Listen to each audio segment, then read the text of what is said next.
ನಮಸ್ಕಾರ ಬಂಧುಗಳೇ, ವೇದಿಕೆಯಿರುವಂತ ಗೌರವಾನ್ವಿತ ಮುಖ್ಯಮಂತ್ರಿಗಳಂತ ಸಿದ್ದರಾಮಯ್ಯ ಸಾಹೇಬ್ರೆ, ನಾನು ಎಲ್ಲರ ಮಂತ್ರಿಗಳ ನನ್ನ ಸಹೋದ್ಯೋಗಿಗಳ ಹೆಸರನ್ನ ತೆಗೆದುಕೊಳ್ಳೋದಿಲ್ಲ. ಯಾಕಂದ್ರೆ ಎಲ್ಲ 30 ಜನ ಮಂತ್ರಿಗಳು ಕೂಡ ಇದ್ದಾರೆ. ಎಲ್ಲರೂ ಕ್ಷಮಿಸಬೇಕು. ಎಲ್ಲ ಗೌರವಾನ್ವಿತ ಎಲ್ಲ ನನ್ನ ಸಹೋದ್ಯೋಗಿಗಳೇ, ಈ ಕಾರ್ಯಕ್ರಮ ಬಹಳ ಉತ್ತಮವಾಗಿ ಆಯೋಜನೆ ಮಾಡಿದಂಥ ಡಾಕ್ಟರ್ ಪರಮೇಶ್ವರ್ ಅವರೇ, ಕೃಷ್ಣ ಬೈರೇಗೌಡ್ರೆ, ಎಲ್ಲ ರಾಜ್ಯದ ಎಲ್ಲ ಚೇರ್ಮನ್ಗಳೇ, ಶಾಸಕ ಮಿತ್ರರೇ, ಎಲ್ಲ ಮುಖಂಡಗಳೇ, ನನ್ನ ಅಧಿಕಾರಿಗಳೇ, ಎಲ್ಲ ಕಾರ್ಯಕರ್ತರುಗಳೇ ಮತ್ತು ಎಲ್ಲ ಫಲಾನುಭವಿಗಳೇ, ಈಗಾಗಲೇ ಕೃಷ್ಣ ಬೈರೇಗೌಡರು ಬಹಳ ಸರ್ಕಾರದ 6ನೇ ಗ್ಯಾರಂಟಿ ಬಗ್ಗೆ ತಮಗೆ ಒತ್ತಿ ತಿಳಿಸಿದ್ದಾರೆ. ನಾನಿಲ್ಲಿಗೆ ಬರೋಕ್ಕಿಂತ ಮುಂಚಿತವಾಗಿ ನಾನು ಮೊದಲು ತಡವಾಗಿ ಬಂದೆ, ಕ್ಷಮಿಸಬೇಕು. ಈ ಕಾರ್ಯಕ್ರಮ 20ನೇ ತಾರೀಕಿತ್ತು. ಆದರೆ ಈ ಬಸ್ಸು ಸ್ಟ್ರೈಕ್ ವಿಚಾರದಲ್ಲಿ ಒಂದಿನ ಮುಂದಕ್ಕೆ ಹಾಕೊಳ್ಬೇಕಾದಂಥ ಅನಿವಾರ್ಯತೆ ಇತ್ತು. ನಾನು 6-7 ವರ್ಷದಿಂದ ತಿರುಪತಿ ತಿಮ್ಮಪ್ಪನ ದರ್ಶನ ಮಾಡಿರಲಿಲ್ಲ. ಸೊ ಅದಕ್ಕೆ ಹೋಗಿ ಇವತ್ತು ತಿರುಪತಿ ದರ್ಶನವನ್ನು ಕುಟುಂಬದ ಸಮೇತ ನಿಗದಿ ಮಾಡಿಬಿಟ್ಟಿದೆ. ತಪ್ಪಿಸ್ಕೊಳ್ಳೋಕ್ಕಾಗದೆ ಬೆಳಗಿನ ಜಾವ ಮುಗಿಸಿ ಓಡಿ ಇಲ್ಲಿಗೆ ಬಂದಿದ್ದೇನೆ. ನಿಮ್ಮೆಲ್ಲರ ಪ್ರೀತಿಯನ್ನ ಗಮನಿಸಿದ್ದೇನೆ. ಇದೊಂದು ತುಮಕೂರಿನಲ್ಲಿ ಒಂದು ಐತಿಹಾಸಿಕವಾದಂಥ ಕಾರ್ಯಕ್ರಮ. ಪರಿಶ್ರಮ ಇದ್ದ ಕಡೆ ಇತಿಹಾಸ ಸೃಷ್ಟಿ ಆಗೇ ಆಗುತ್ತದೆ. ನಂಬಿಕೆ ಇದ್ದ ಕಡೆ ಅದ್ಭುತಗಳು ನಡೀತದೆ. ಸತ್ಯ ಇದ್ದ ಕಡೆ ಗೆಲುವು ಇದ್ದೇ ಇರ್ತದೆ.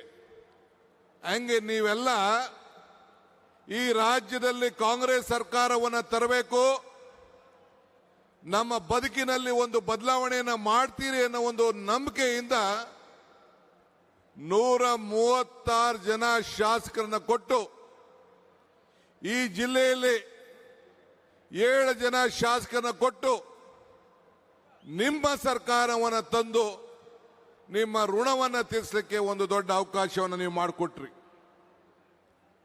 ಬೆಂಗಳೂರು ಬಿಟ್ರೆ ಈ ತುಮಕೂರಿನಲ್ಲಿ ಒಂದು ದೊಡ್ಡ ಇತಿಹಾಸ. ಇದೊಂದು ಶಿಕ್ಷಣದ ಈ ಕಲ್ಪತರು ನಾಡು. ಶಿಕ್ಷಣಕ್ಕೆ ಧಾರ್ಮಿಕವಾದಂಥ ಒಂದು ಐತಿಹಾಸಿಕವಾದಂಥ ಕಾಶಿ ಇದ್ದಂಗೆ, ದಕ್ಷಿಣದ ಕಾಶಿ ಇದ್ದಂಗೆ.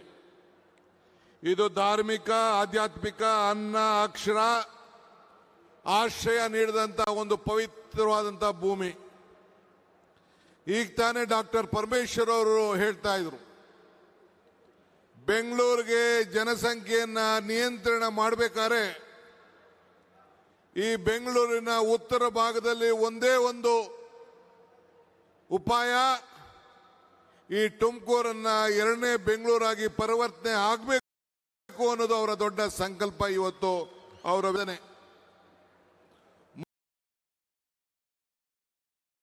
3 ವರ್ಷಗಳಲ್ಲಿ ನಾವೇನು ಕಾರ್ಯಕ್ರಮಗಳನ್ನು ಅಧಿಕಾರ ಸಿಕ್ಕಿದಾಗ ನಾವೇನು ಮಾಡಿದ್ದೇವೆ ಅಂತ ಹೇಳಿದ್ರೆ, ಇದು ಗಂಡುಗಟ್ಟಲೆ ಚರ್ಚೆಯನ್ನ ನೀವೆಲ್ಲ ಗಮನಿಸಿದ್ದೀರಿ.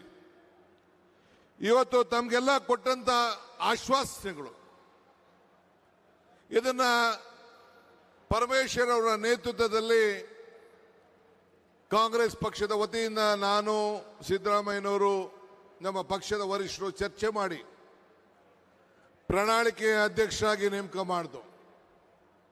ಇಲ್ಲಿಗೆ ಬರಬೇಕಾದ್ರೆ ನಾನು ಗೂಗಲ್ ನೋಡ್ತಾ ಇದ್ದೆ. ಆಕ್ಸ್ಫರ್ಡ್ ಯೂನಿವರ್ಸಿಟಿಲಿ ಒಂದು ದೊಡ್ಡ ಉಲ್ಲೇಖನ ನಡೆದಿದೆ. ಈ ದೇಶದಲ್ಲಿ, ಇಡೀ ವಿಶ್ವದಲ್ಲೇ ಬಡವರ ಬದುಕಿನಲ್ಲಿ ಸಾಮಾಜಿಕವಾಗಿ ಒಂದು ಬದಲಾವಣೆಯನ್ನು ತಂದಂತ ಈ 5 ಗ್ಯಾರಂಟಿ ವಿಶ್ವಕ್ಕೆ ಒಂದು ಮಾದರಿ ಅಂತೇಳಿ ಉಲ್ಲೇಖನವನ್ನ ಇವತ್ತು ಆಕ್ಸ್ಫರ್ಡ್ ಯೂನಿವರ್ಸಿಟಿಲಿ ಇವತ್ತು ಮಾಡಿದ್ದಾರೆ. ನಮ್ಮ ಬಿಜೆಪಿಯ ಸ್ನೇಹಿತರುಗಳು ಪ್ರಧಾನಮಂತ್ರಿಗಳ ಆದಿಯಾಗಿ ನಮ್ಮ ಗ್ಯಾರಂಟಿಗಳ ಬಗ್ಗೆ ಟೀಕೆಯ ಸುರುಮಾಳೆಯನ್ನ ಮಾಡ್ತಾ ಇದ್ರು. ಇವತ್ತು ಪ್ರತಿಯೊಂದು ರಾಜ್ಯದಲ್ಲೂ ಕೂಡ ಯಾವುದೇ ಪಕ್ಷದ ಸರ್ಕಾರ ಈ ದೇಶದಲ್ಲಿ ಇರಲಿ, ಯಾವುದೇ ರಾಜ್ಯದಲ್ಲಿ ಒಂದು ಸರ್ಕಾರ ಇರಲಿ, ಆ ಸರ್ಕಾರ ನಮ್ಮ ಗ್ಯಾರಂಟಿಯನ್ನ ಗಮನದಲ್ಲಿಟ್ಕೊಂಡು ಅವರ ಬದುಕಿನಲ್ಲಿ ಕಾಂಗ್ರೆಸ್ ಸರ್ಕಾರ ಕೊಟ್ಟಂತ ಗ್ಯಾರಂಟಿ ಇಡೀ ದೇಶಕ್ಕೆ ಮಾದರಿ ಅಂತೇಳಿ ನಮ್ಮ ಗ್ಯಾರಂಟಿಯನ್ನ ಇವತ್ತು ಕಾಪಿಯನ್ನ ಮಾಡಿಕೊಂಡು ನಮ್ಮ ಏನು ಒಂದು ತೀರ್ಮಾನದ ಬದ್ಧತೆ ಇದೆಯಲ್ಲ, ಬೆಲೆ ಏರಿಕೆ ಗಗನಕ್ಕೆ ಹೋಗ್ತಾ ಇದೆ, ಆದಾಯ ಪಾತಕ್ಕೆ ಹೋಗ್ತಾ ಇದೆ, ಇದಕ್ಕೆ ಸಹಾಯ ಮಾಡಬೇಕು ಅಂತೇಳಿ ಅವರು ಕೂಡ ನಮ್ಮ ದಾರಿಯನ್ನೇ ಇವತ್ತು ಹಿಡಿದು ಇವತ್ತು ಹೆಜ್ಜೆಯನ್ನು ಹಾಕ್ತಾ ಇದ್ದಾರೆ. ಕೇರಳ ಇರ್ಬೋದು, ತಮಿಳುನಾಡು ಇರ್ಬೋದು, ಆಂಧ್ರ ಇರ್ಬೋದು, ತೆಲಂಗಾಣ ಇರ್ಬೋದು, ಇವತ್ತು ಬಿಜೆಪಿಯ ಯಾವುದೇ ಸರ್ಕಾರ, ಮಹಾರಾಷ್ಟ್ರ ಇರ್ಬೋದು, ಎಲ್ಲ ಸರ್ಕಾರಗಳು ಕೂಡ ನಮ್ಮ ಗ್ಯಾರಂಟಿಗಳ ಬಗ್ಗೆ ಗಮನವನ್ನು ಇಟ್ಟು ಅವರ ಜಯಕ್ಕೆ ನಮ್ಮ ಗ್ಯಾರಂಟಿ ಇವತ್ತು ಸ್ಫೂರ್ತಿಯಾಗಿ ನಿಂತಿದೆ. ಇವತ್ತು ನಾನು ತಮ್ಗೆ ಹೇಳೋದಿಷ್ಟೇ, ವಿರೋಧ ಪಾರ್ಟಿಯವರು ಟೀಕೆ ಮಾಡ್ತಾರೆ. ಆ ಟೀಕೆಗಳನ್ನು ನಾವು ಯಾವತ್ತೂ ಕೂಡ ಚರ್ಚೆ ಮಾಡೋಕೆ ಹೋಗುದಿಲ್ಲ. ನಾನಾಗಲೇ ಹೇಳಿದ್ದೇನೆ, ಟೀಕೆಗಳೆಲ್ಲ ಸಾಯ್ತವೆ, ನಮ್ಮ ಕೆಲಸಗಳು ಉಳಿತವೆ ಅಂತ ಹೇಳಿ. ಹಂಗೆ ಇವತ್ತು ನಮ್ಮೆಲ್ಲರ ಟೀಕೆಗಳನ್ನು ಮಾಡ್ತಾ ಇರೋಂಥ ವಿರೋಧ ಪಕ್ಷದವರಿಗೆ ಇಂಥ ಕಾರ್ಯಕ್ರಮಗಳಿಗೆ ಉತ್ತರ. ಇವತ್ತು ಈ 6 ಗ್ಯಾರಂಟಿಯಲ್ಲಿ ಕೃಷ್ಣ ಬೈರೇಗೌಡರ ನೇತೃತ್ವದಲ್ಲಿ 1,11,00,000 ಜನರಿಗೆ ಈ ಭೂಮಿ ಗ್ಯಾರಂಟಿಯನ್ನು ಕೊಟ್ಟು ಕಾರ್ಯಕ್ರಮವನ್ನು ನಾವು ಮಾಡ್ತಾ ಇದ್ದೇವೆ. ಬೆಂಗಳೂರು ನಗರದಲ್ಲಿ 27 ಲಕ್ಷದ ಜನರಿಗೆ ಇಂಥ ಖಾತೆಯ ಬದಲಾವಣೆಯನ್ನು ಮಾಡಿ ಅವರ ದಾಖಲೆಗಳನ್ನು, ಅವರ ಫೋಟೋ, ಅವರ ಆಸ್ತಿಗಳ ದಾಖಲೆ, ಅವರ ಆಸ್ತಿಗಳ ಫೋಟೋ ಇವೆಲ್ಲ ಕೊಟ್ಟು ಮುಂದಿನ ಅವರ ಪೀಳಿಗೆಗಳಿಗೆ ಭೂಮಿ ಗ್ಯಾರಂಟಿಯನ್ನು ನಾವು ಕೊಡ್ತಾ ಇದ್ದೇವೆ. ನಾನು ಬಿಜೆಪಿ ಜನತಾದಳದ ಸ್ನೇಹಿತರುಗಳು ಕೇಳ್ತೀನಿ ಇಷ್ಟೇ, ಕೆಲವರೆಲ್ಲ ಟೀಕೆ ಮಾಡ್ತಾ ಇದ್ದಾರೆ. ಭಗವಂತ ನಿಮ್ಗೆ ಅವಕಾಶ ಕೊಟ್ಟಿದ್ದಲ್ಲ, ಡಬಲ್ ಗ್ಯಾರಂಟಿ ನಿಮ್ಮ ಹತ್ರ ಇತ್ತಲ್ಲ, ಡಬಲ್ ಗೌರ್ಮೆಂಟ್ ಇತ್ತಲ್ಲ, ಡಬಲ್ ಇಂಜಿನ್ ಗೌರ್ಮೆಂಟು, ಇಂಥದ್ದೊಂದು ಕೆಲಸ ನೀವು ಮಾಡೋಕ್ಕಾಗಲಿಲ್ಲ. ಕೋವಿಡ್ ಅಲ್ಲಿ ಸತ್ತಂತ ಜನರಿಗೆ, ಕೋವಿಡ್ ಅಲ್ಲಿ ನರಳಂತ ಜನರಿಗೆ ನಿಮ್ಮ ಕೈಲಿ ಸರಿಯಾಗಿ ಅವ್ರಿಗೆ ನ್ಯಾಯವನ್ನು ಒದಗಿಸ್ಕೊಡಕ್ಕಾಗಲಿಲ್ಲ. ಮೊನ್ನೆ ತಾನೇ ನಾನು ಸಿದ್ದರಾಮಯ್ಯನವರು ಚಾಮರಾಜನಗರ ಜಿಲ್ಲೆಯ ನಂಜನಗೂಡಿಗೆ ಹೋಗಿ ಆಕ್ಸಿಜನ್ ಅಲ್ಲಿ ಸತ್ತಂತ ಜನರಿಗೆ ಕೊಟ್ಟಂತ ಮಾತಿನ ಪ್ರಕಾರ ನಮ್ಮ ಶರಣ ಪ್ರಕಾಶ್ ಮಂತ್ರಿಗಳು, ಜಿಲ್ಲಾ ಮಂತ್ರಿಗಳಂತ ವೆಂಕಟೇಶ್ ಅವರು, ಅವರೆಲ್ಲರ ಸಹಕಾರದಿಂದ ಆ 30 ಜನರು ಕೂಡ ಉದ್ಯೋಗವನ್ನು ಕೊಟ್ಟು ಇಡೀ ರಾಜ್ಯದಲ್ಲಿ ಒಂದು ಇತಿಹಾಸವನ್ನು ಸೃಷ್ಟಿ ಮಾಡಿದ್ದೇವೆ. ನಮ್ದಂತ ಜನರಿಗೆ ಈ ಸರ್ಕಾರ ಗೌರವವನ್ನು ಕೊಡ್ತಾರೆ ಅಂತ ಹೇಳಿ ಮಾತು ಕೊಡೋದು ಮುಖ್ಯ ಅಲ್ಲ, ಆ ಮಾತನ್ನ ಉಳಿಸ್ಕೊಳ್ಳೋದು ಅಷ್ಟೇ ಮುಖ್ಯ ಅಂತೇಳಿ ಇವತ್ತು ಎತ್ತಿ ನಾವು ತೋರಿಸಿದ್ದೇವೆ. ನಾನು ಆಗಾಗ ಹೇಳ್ತಾ ಇರ್ತೀನಿ, ದೇವರು ವರನೂ ಕೊಡೋದಿಲ್ಲ, ಶಾಪನೂ ಕೊಡೋದಿಲ್ಲ, ಅವಕಾಶ ಮಾತ್ರ ಕೊಡ್ತಾನೆ.